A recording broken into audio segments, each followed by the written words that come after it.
Okay, I'm going to discuss menus. Menus work the same on both sites, and I want to bring that up as some of these tutorials are going to, if they're the same on Metro or Envision or vice versa, I'm not going to do two tutorials if it's the same functionality on both sites. So if you see, in this case, I'm doing a tutorial on menus. I'm doing it for Metro Cuisine. I'm not going to do it for Envision because it's the same concept. So if you're looking for that, just think about that. All right. So our main menu, pretty fun and pretty neat with WordPress. If we come to the back end of any of these sections, under Appearance, we'll have menus. Right now we have one menu, and you'll see it right here, main menu. And if we look, that's all the menus that we have in the main menu. The first thing I would point out is this is drag and drop. So right now we have Table Talk after home, but maybe you don't want it like that. Maybe you want around town to be there. So what I do is just drag and drop. Click Save Menu, and if I refresh, it's now reordered. You'll see it's reordered. That's pretty cool.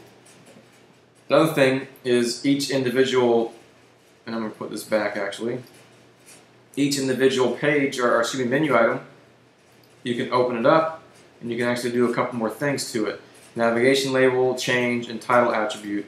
I really wouldn't worry about this too much, but this is neat because maybe the page you made in WordPress is called Table Talk, but maybe you just want this just to say table.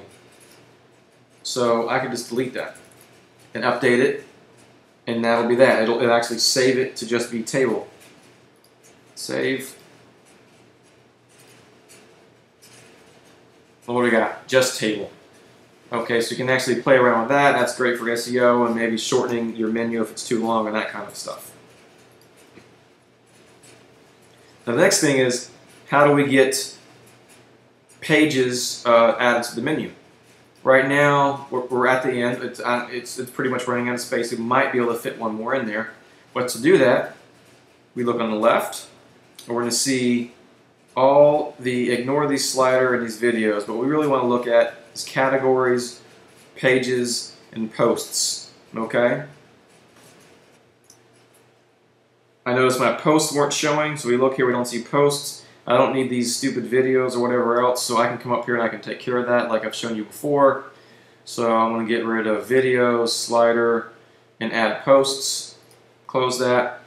Okay, so pages, we have those. So basically, to add something to this, what we do is check it, add the menu, so now we see it. It's added.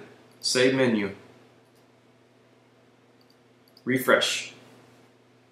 Now you're out of space, but you're getting the idea here. So now, there it is. And the same thing, you want it in a different position, we simply drag and drop. Now what we can also do is we can add a drop down to this. So we can actually add sub-menus to these menus. So maybe I want to put a menu under what you got cooking. So I'm going to go ahead and do that test post. And what I want to do is grab on it and slide it over. Now when you move this around, you'll see how it indents. See that little gray box with the dotted lines, the dashes, how it indents? An indent indicates that it is now a child, meaning this is the parent, this is the child. So now it's a drop-down menu.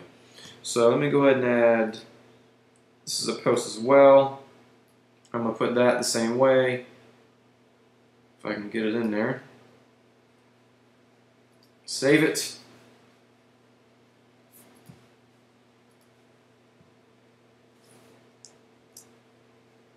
And if I come and roll over what you got cooking, I should have a drop down now. And there I do. See, there it is. Pretty easy, pretty cool. So let's go ahead and get rid of these because these are just for fun. Remove, make sure you hit save. Okay, you can also create custom links. So maybe you want to add a link that goes somewhere else and you don't, it's not a page or anything. It's, for instance, it's going to Google. So basically you would give it a name, Google, and then you would enter in the address. Add it to menu, and that's how you create a custom one. Now in the other video, I don't know if you've watched that yet or not, called widgets. there is a side menu in the sidebar, and you'll see this custom menu. And right now it's showing this main menu, and I mentioned that we can actually make our own custom menu to put in here and put anything we want and name it whatever we want. So what we can do to do that is come up here, click the plus for add a new menu. Okay, I'm going to give this thing a name. I'm going to call it Charlie is Awesome. Okay, the name of my menu, I'm going to click create menu. Now this is going to work exactly like the other ones worked. I'm going to go ahead and add just a couple for fun. Add the menu. I'm going to do a couple of these.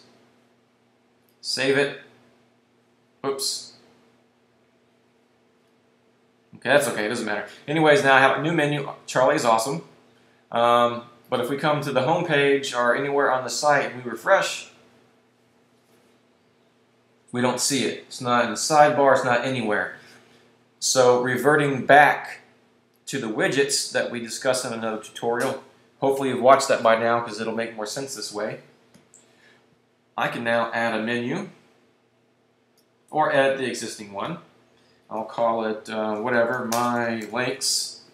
And now I have two menus to choose from, the main menu and Charlie is Awesome. So I can create as many menus as I want and have them link and do whatever I want. So it's another great way to let people, have them easily drill down through your site and get to places. So if I save this, and I come back, refresh, I now have me a new menu called My Links and then the menus that I added for the Charlie is Awesome menu.